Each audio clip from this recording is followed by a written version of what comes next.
supaya Allah itu bisa menyembuhkan luka dalam kita, menyembuhkan mari terdekat kita, mengurangi beban terberat kita, melapangkan dada kita yang sangat sempit waktu itu. Gimana caranya? Apa syaratnya?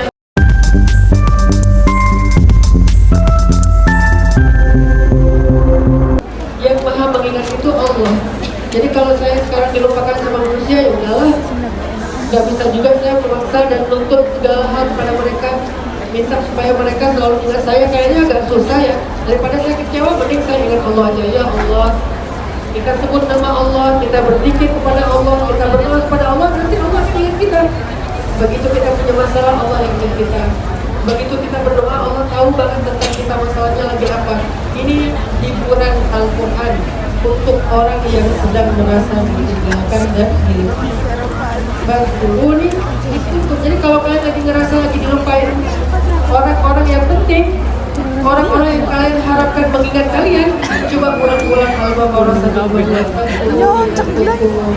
Kuruni itu, oh iya, Allah yang mengingat.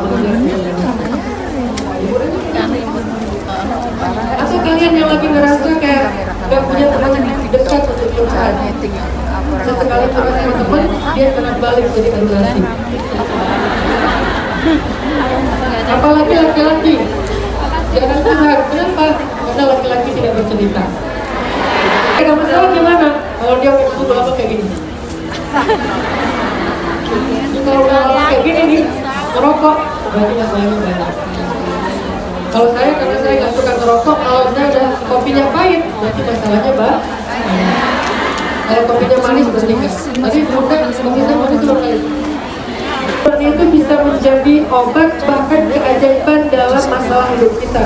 Karena kita nggak pengen ada masalah tapi nggak ada jalan keluar. Kita pengen ada jalan keluar, bahkan jalan keluarnya itu ajaib.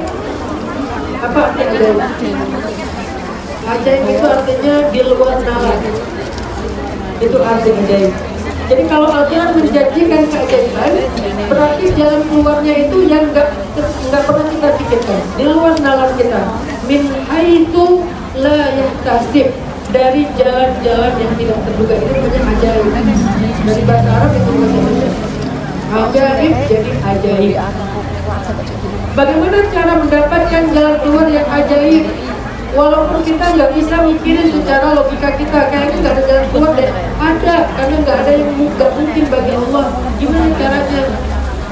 Supaya Allah itu bisa menyembuhkan luka dalam kita, menyembuhkan mari terdekat kita, mengurangi beban terberat kita, melapangkan dada kita yang sangat sempit waktu itu. Gimana caranya? Apa syaratnya?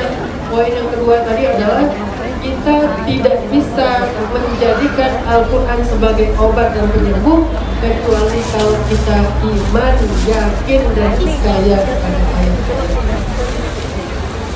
Syaratnya yakin dan percaya. Semakin besar keraguan kita terhadap kebenaran Al-Quran, semakin Al-Quran itu tidak lagi berpengaruh dalam hati kita. Semakin besar ruang keraguan di dalam hati kita terhadap Al-Quran, semakin Al-Quran itu tidak akan jadi lagi keajaiban dalam hidup kita. Jadi kalau kalian pengen melihat Al-Quran membangun keajaiban, kalau kalian pengen melihat Al-Quran itu berpengaruh ke dalam hati kalian, syaratnya cuma satu, yakin dan percaya. Makanya akhir dari ayat 57 surat Yunus itu adalah lil mu'minin. Semua itu akan berpengaruh kepada orang yang beriman, orang yang tauhid.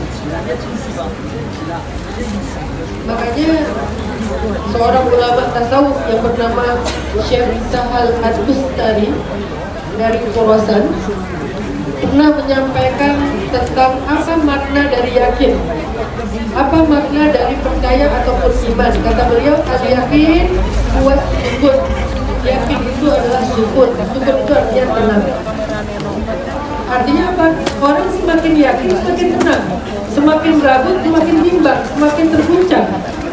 Setiap keraguan hanya melahirkan guncangan di dalam diri kita, dan setiap keyakinan akan mengilhamkan ketenangan di dalam hati.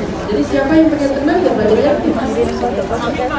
Yakin kepada Allah, yakin dengan firman Allah, yakin dengan sunnah Rasulullah, yakin dengan janji-janji Allah. Itulah yang akan mendatangkan ketenangan dan kenyamanan. Tapi semakin ragu, semakin terguncang, bimbang, terombang-ambing. Ragu sama Allah, ragu kepada Al-Quran, ragu kepada hadis, ragu kepada ulama, yang semakin terguncang dan terombang-ambing. Maka syarat satu-satunya untuk menjadikan Al-Quran sebagai obat atau penyembuh adalah belajar, yakin, dan percaya. Dalikal kitab la raiba fih. Itulah Al-Quran yang tidak ada keraguan, baru dia menjadi hudan lil muttaqin, petunjuk bagi orang-orang. Kalau kita ragu nggak akan jadi petunjuk. Dia nggak akan tunjukin kita jalan keluar. Dia nggak akan tunjukin kita harus bagaimana kita menghadapi ujian. Dia nggak akan jadi petunjuk karena kita ragu. Maka syarat untuk mendapatkan petunjuk Al-Quran adalah iman, yakin, dan percaya. Itu nomor 2. Sehingga yuk belajar yakin, belajar iman. Gimana cara belajar iman? Coba nanti di rumah cari di YouTube bukti-bukti kebenaran Al-Quran. Cari itu. Kata kuncinya bukti-bukti kebenaran Al-Quran. Ada bukti alamiah, ada bukti ilmiah, ada bukti hikmah, ada bukti sejarah, ada banyak bukti. Yang paling gampang bukti ilmiah misalnya. Bagaimana penciptaan manusia secara organ biologis dijelaskan oleh Al-Quran. Padahal pada masa itu ilmu biologi belum semodern sekarang. Ilmu biologi belum ada mikroskop, belum ada alat-alat scan yang bisa membaca organ-organ dalam tubuh kita. Tapi sekarang kita bisa di-scan, bisa di-ronsen gitu kan. Dulu nggak ada ronsen. Bagaimana Nabi tahu organ tubuh manusia, ada hatinya, ini bernyambungnya dengan ini, dibentuk dari segumpal darah, kemudian menjadi daging, kemudian menjadi organ, dan seterusnya. Proses penciptaan manusia dalam kandungan. Sekarang kita bisa melihat kandungan kita setelah, bukan setelah 3 bulan, dari awal hamil udah bisa melihat, walaupun bentuknya belum jelas. Setelah 3 bulan kita mulai lihat, sebulan sekali di apa namanya? Di USG. Sebulan sekali USG, sebulan sekali USG, makin kebentuk. Dulu zaman Nabi tidak ada USG. Terus gimana Nabi dan Al-Quran itu bicara tentang bayi janin? Itu bukti ilmiah tentang kebenaran Al-Quran. Belum lagi nanti di surat Ar-Rahman tentang pertemuan 2 laut, tentang bintang-bintang, tentang matahari dan bulan, tentang sungai di bawah laut, tentang gunung, tentang pohon, tentang hewan, banyak. Maka coba cari nanti di YouTube kalau kalian pengen belajar iman, bukti-bukti kebenaran Al-Quran secara ilmiah, secara sejarah, secara hikmah, atau secara alamiah, bebas terserah kalian. Itulah cara kita belajar iman. Supaya apa? Supaya yakin kita bertambah, supaya percaya kita itu makin kuat. Yang tadi saya sampaikan, makin yakin, makin tenang. Makin yakin, Al-Quran makin jadi petunjuk. Makin ragu, tidak ada hudan. Baru menjadi hudan kalau la raiba fih, tidak ada keraguan sekecil apapun. Baru dia hudan lil muttaqin. Nanti dijelaskan lagi di ayat berikutnya, ulaika ala hudan min rabbihim.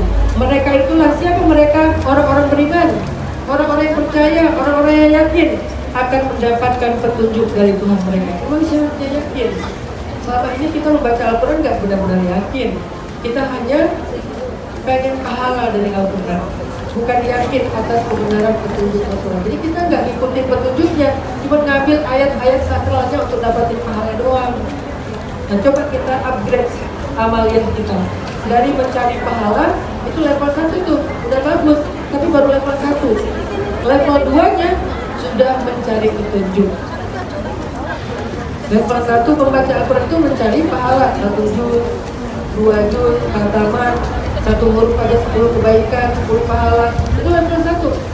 Tapi kalau kita cuma di level 1, kita punya masalah dalam hidup, kita nggak akan dapat jalan keluar walaupun baca Al-Qurannya dapat pahala. Sekarang coba upgrade, naik level 2. Saya membaca Al-Quran bukan hanya mencari pahala, tetapi mencari petunjuk. Saya membaca Al-Quran mencari petunjuk hidup, bukan cuma mencari pahala. Dan saya tidak akan mendapatkan petunjuk itu kecuali dengan satu syarat. Saya percaya, saya yakin, saya beriman dengan semua ayat yang Allah Taala. Semuanya benar, nggak ada yang salah, nggak ada yang bohong, nggak ada yang ngeprank saya. Semuanya benar. Mau saya ngerti atau saya nggak ngerti, semuanya benar. Itulah yang kita belajar dari iman. Itu ada di rukun iman. Salah satu di antara rukun iman yang benar adalah percaya kepada Alkitab, Al-Quran. Jadi kalau kita membaca ayat, kita masih mikir, ini enggak ya? Emang Allah akan menunaikan janji ini? Ada janji kayak gini, bahwa orang-orang yang sabar itu akan mendapatkan berita gembira. Saya udah sabar, kok nggak gembira? Kalau gembira berarti udah ragu. Dengan keraguan itu, Allah nggak akan memberikan apa-apa. Tetap yakin. Tapi saya udah sabar 10 tahun Ustaz. Mau 100 tahun, mau 1000 tahun. Siapa yang 1000 tahun kurang 50? Nabi Nuh alaihissalam. Siapa yang minta anak selama 50 tahun? Nabi Ibrahim dan Nabi Zakaria. Siapa yang sakit belasan tahun? Nabi Ayub. Siapa yang asing di bawah lautan yang sangat dalam ditelan sama ikan? Nabi Yunus. Siapa yang terusir dari kampungnya jauh sejauh-jauhnya? Nabi Musa. Artinya mereka juga pernah mengalami kondisi-kondisi yang berat, yang harusnya mereka jadi ragu. Ini bisa nggak ya saya pulang lagi ke Mesir? Ini bisa nggak ya saya keluar dari perut ikan? Ini bisa nggak ya saya dapatkan pertolongan Allah 950 tahun berdakwah? Ini bisa nggak ya saya punya anak padahal saya udah tua, saya sudah menopos, udah 50 tahun saya berdoa nggak punya anak. Ternyata mereka nggak berubah, masih tetap yakin. Doanya masih sama. Dari 50 tahun yang lalu sampai sekarang doanya masih sama, minta anak. Padahal tulangnya sudah melemah, istrinya sudah menopos. Akhirnya Allah tunjukkan janji Allah. Nabi Ibrahim dan Nabi Zakaria sama-sama punya anak yang luar biasa. Nabi Ibrahim punya Ismail dan Ishak, Nabi Zakaria punya Yahya. Ini contohnya. Jadi poin yang kedua yang saya ingin share kepada teman-teman, kalian tidak akan bisa menjadikan Al-Quran sebagai petunjuk. Kalian tidak akan bisa menjadikan Al-Quran sebagai obat. Kalian tidak akan bisa menjadikan Al-Quran sebagai penyembuh kalau kalian ragu terhadap kebenaran Al-Quran. Sehingga challenge kita saat ini adalah bagaimana belajar yakin. Bukan di YouTube paling gampang. Saya nggak kasih tahu cara-cara lain karena banyak, dan yang lain mungkin agak susah. Yang paling simpel tuh cari aja di YouTube bukti-bukti kebenaran Al-Quran. Semakin banyak bukti yang kalian temukan, semakin kalian yakin, dan yakin itulah yang akan menjadi jalan keluar dari setiap masalah.